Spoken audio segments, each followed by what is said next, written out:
बिस्मिल्लाहिर्रहमानिर्रहीम। ईद उल अज़हा करीब आ रही है और हदीस पाक में आता है कि रसूलुल्लाह सल्लल्लाहु अलैहि वसल्लम ने इरशाद फरमाया कि अल्लाह तबारक व तआला के यहाँ कुर्बानी के दिन यानी ईद उल अज़हा के दिन जानवर का खून बहाने से ज़्यादा महबूब कोई अमल नहीं है, कोई पसंदीदा अमल नहीं है।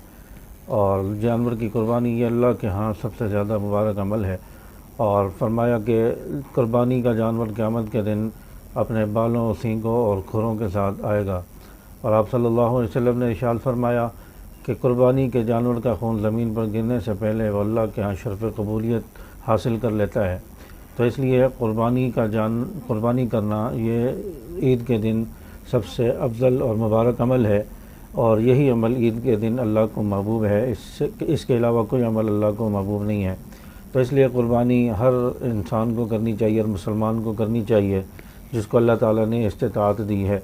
और जिसको थोड़ी बहुत भी अगर इस्तिताअत है और थोड़ा बहुत कर्ज़ा लेकर भी अगर कर सकता है तो और कर्ज़ा उतारने की उसको हिम्मत है तो उस शख्स को भी इस अमल में हिस्सा लेना चाहिए और कुर्बानी करनी चाहिए और इस सवाब से महरूम क्यों रहे। और आप सल्लल्लाहु अलैहि वसल्लम ने एक और हदीस में फ़रमाया कि जो शख्स कुर्बानी नहीं करता, इस्तिताअत के बावजूद कुर्बानी नहीं करता, वो हमारी ईदगाह में दाखिल ना हो। और इतनी सख्त बात उस आदमी के लिए और इंसान के लिए आप सल्लल्लाहु अलैहि वसल्लम ने इरशाद फरमाई है। तो इसलिए हर मुसलमान को कुर्बानी करनी चाहिए। और फरमाया हदीस पाक में आता है कि आप सल्लल्लाहु अलैहि वसल्लम से पूछा गया, सहाबा ने सवाल किया, रसूलल्लाह में कुर्बानी के बदले में क्या मिलेगा। आप सल्लल्लाहु अलैहि वसल्लम ने फरमाया कि कुर्बानी के जानवर के हर बाल के बदले में एक नेकी मिलेगी। और एक कुर्बानी के जानवर के जिस्म पर हज़ारों सैकड़ों बाल होते हैं जो गिन नहीं सकता इंसान।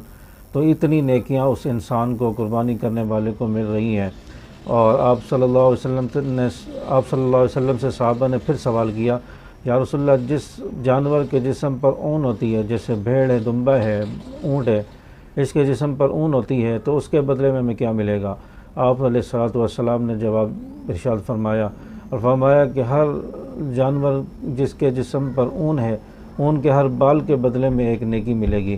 तो इतना बड़ा अजर व सवाब है, इससे महरूम नहीं रहना चाहिए। कुर्बानी हर मुसलमान को करनी चाहिए। अस्सलामु अलैकुम व रहमतुल्लाहि व बरकातुहू।